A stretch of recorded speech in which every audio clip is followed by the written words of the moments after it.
Hello ladies and gents, it's me. So today we're going to talk about all the top tips that I read, discovered, found out, got told in the lead up to the op.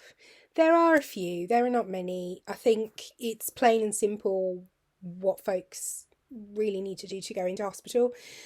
The main one that I heard time and time again was get yourself an extra long phone charger and a peg. Now, I'm lucky that my phone will hold its charge for about 24 hours. So I actually didn't need to charge my phone when I was in the hospital.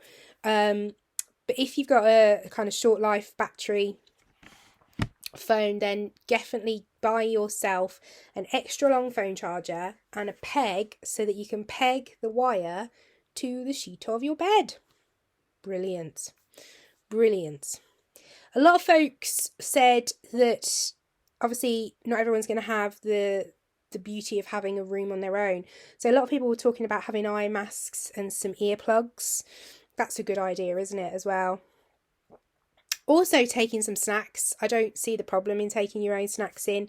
You know, you don't necessarily want to be buzzing for a nurse to ask you to get you a packet of biscuits when you could have some in your bag that you take into hospital yourself. So, yeah, take in your own snacks. Another top tip is don't pack extra clothing. Come home in what you wear to the hospital. I don't know why it was a top tip. It was really simple to me. That's what I was going to do anyway. I also wore sandals because I knew I was going to come home with Ted stockings and they're really uncomfortable to get into boots or trainers. So I just wore sandals, flip-flops.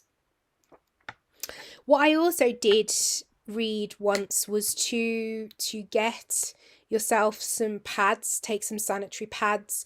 I got the night ones, you know, the extra thick ones, because actually I didn't know how much bleeding I was going to do after the operation. Turns out, not a fat lot. Honestly, not a lot. It's not gushing, it's not clotting, it's just really light bleeding. And I bled from, I think, about 5 days. Then it stopped, and then it's intermittently started on and off since. It did it last week when I know I did a bit too much. I was out of bed quite a lot and I bled. I think that was my body telling me, actually, come on, you know, Fee, get a grip. So I've just had the sanitary pads on hand if I needed them.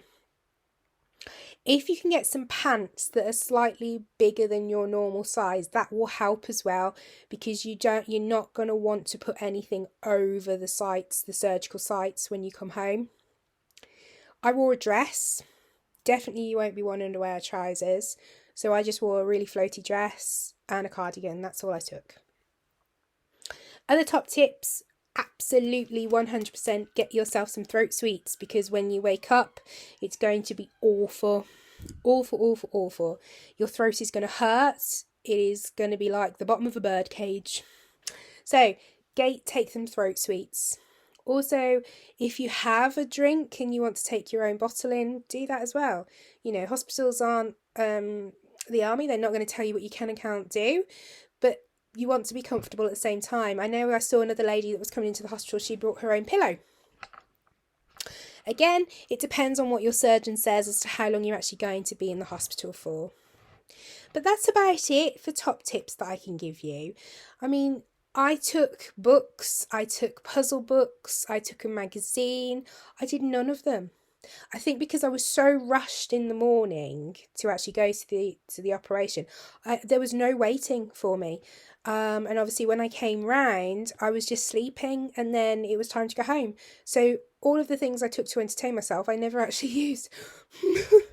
Yeah, take some. Definitely take some, but I never used them. I hope that helps, guys. Don't forget, if you like the video, hit the like button there, possibly or there, and then hit subscribe, and YouTube will kindly send you an email to tell you my next video is ready. Thank you, YouTube. See you later, guys. Bye.